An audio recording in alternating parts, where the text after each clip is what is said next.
get some reps, get back into the pregame routine, get back into the feel of what it feels like to prepare, getting ready for a game, all of that. Get into game-like situations, getting hit, hopefully not, but you never know when you're out there. So sort of the mental gymnastics of that as you prepare going into a game. How does that work with Mike? Do you negotiate with him, or he just says this is what it is? Well, I think it's sort of like a mutual thing. He gets with the leaders, of the team, guys who have established themselves and guys who have, earned the respect of the guys in the locker room. Gets with those guys and has a conversation with them, and we come up with basically the idea of we're all playing, or maybe not this one, or we'll see what that looks like. So hopefully we do get that opportunity. It'll be good. This is our last one at home before we go to Tampa, and then we actually start the season. Drew, is there anything different about the red zone calls this year? And obviously, you don't want to give away strategy. Anecdotally, it appears to me you guys are going a little bigger, going to tight ends more, running more. Is that the case or no? Well, I would say not necessarily. It's just a new look with the defense that we're seeing. Look at the past couple of years. Outside of Boyer's defense, it hasn't really been the same since then, of the looks that we get in the red area and then third downs and situationally. So we're just taking what the defense gives us, and if it entails us to throw it more to the big guys down there, that's what it tells us to do. So this is kind of like a dog days of camp. Obviously, you have the excitement when it started, and you get excited when it ends. But how do you get through this middle part? What do you guys look for this time of year? I think you really just got to look at it like one day at a time. Sort of have that mentality. You start to look into the future of things, then you start to think of unnecessary things. Okay, like what am I going to do? How am I going to prepare for that? I mean, you still got to get through this practice. You still got to get through this rep. You still got to get through this play. And I think that's sort of how you take it. So now that practice is over, okay, what's the next thing that I got to focus on? All right, it's my nutrition. All right, it's my weight room training. It's my conditioning, whatever that entails for you. And so that's why, I think guys are pretty, adamant about their routines and whatnot. Are you guys still experimenting, or is this fine-tuning time yet? What's, as far as an offense, where are you at? Well, I would say just because of the guys that, we don't have out there, and, at certain positions, it really forces us to work on some other things and get really good. So it's really just getting back to the basics and really honing in on that, what the footwork is, what that play asks of us to do, and, with our job. And from there, we do it. What was your assessment of the other two quarterbacks in Friday's preseason game? Well, like I said, whether you're a vet, whether you're not, for everyone, it's to get the jitters out, for them to get back into the routine of things. I'm sure it was a little dicey for them, getting out there, because you're getting new guys. It's not the same guys as last year that are snapping to you, that you're having to call the plays to, you're having to tell what to do. So everything is new with the guys that they got to go with, and I think they handled themselves really well. I think they did a pretty good job. You mentioned just how do you think it takes to develop chemistry with a guy like OBJ and John, the two weapons that you have? Well, I think in order for me, at least, as a quarterback, to be able to create chemistry with someone, I got to see how they run routes. I got to see how they are on their breaks. Okay, this guy, I can't really zip the ball. I got to layer it a little, because when he breaks out of his route, it's not as fast as it is with Tyreek's or Jalen on his out routes. Maybe, it's not as fast as it is with Tyreek's. Maybe sometimes you do have to layer in.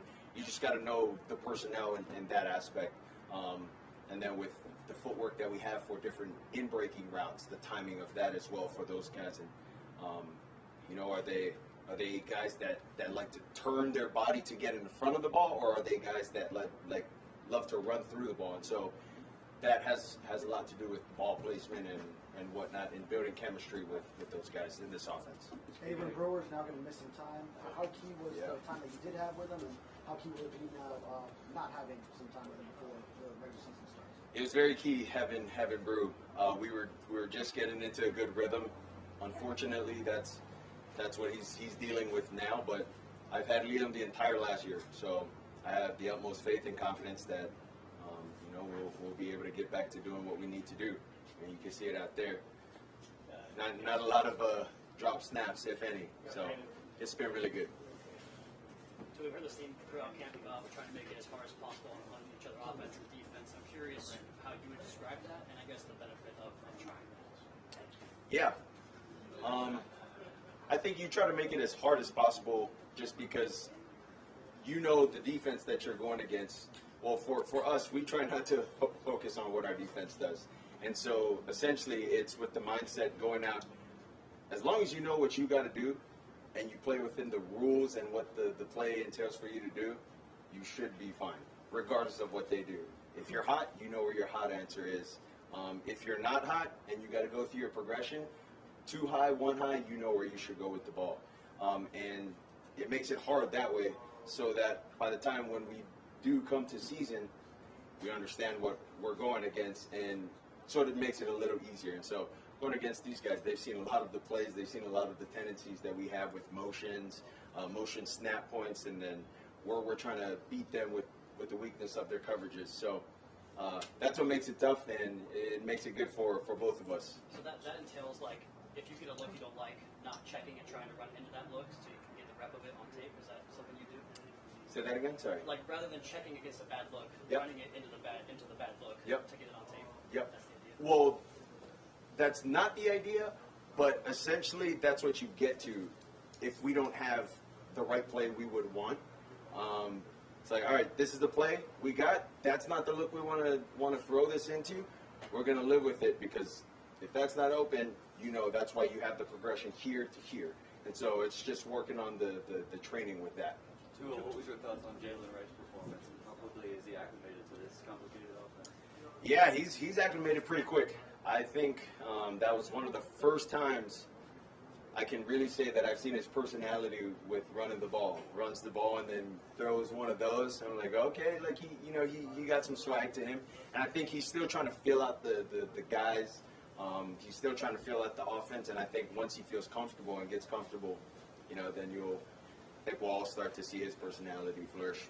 Have you had a chance to throw with Odell some? I know he's not able to practice. Yeah, I got to throw with him some. Not routes wise, but just him spot catching, him getting to see the way the ball spins, get a feel of it. What gives you confidence that you guys will be able to hit the ground running when he comes back? Well, I tell you what, I think it's more confidence for him once he's able to start running and catching balls, and seeing it in that sense with guys across from him. Then also, it's a whole nother thing to do that. Then also he has to know, okay, where to line up and then what that play is, if he has a motion or if he doesn't have a motion. So that's where I think will be one of the tougher parts. And it's not just for him, it's for everyone and anyone trying to get to know the playbook in this offense. It is tough. We talk a lot about, I guess, the motion in this offense. This offseason, there's kind of been a re-emphasis on that motion. How much has that affected maybe you in practice and the legality of the motion? I'm sure you're in that right frame. Yeah. I mean, I wouldn't say any of them are motions that are illegal. I mean, at least they didn't call it. It's not, we're not having Tyreek run from 10 yards all the way up to the line of scrimmage. But outside of that, it just gives us different ways to present what we want to see with the defense. Okay, if this guy's moving just a little bit, we know we have this little crease of space right here for this route. And you know where the guys are going to be. It's just defensively what a certain motion does to them and then what we get from that. Final question? Where do you see OBJ fitting into this offense when we finally get to it? Well, I got to see catching and running routes with our guys first and getting into the mix first before I can say anything. What I can tell you, though, is the guys out there, they've been working their ass off in this heat, and they've been studying, and it's, like I said, it's not an easy offense to learn. So, I just want to commend the guys that are out there. it's hard because there's a lot of guys that are also down too. So the guys that are out there right now, I really commend them for what they're doing.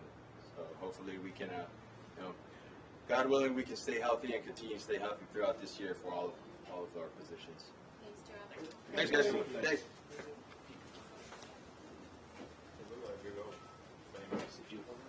His first really talking about playing this week. Excited for opportunity. I mean, but it doesn't change.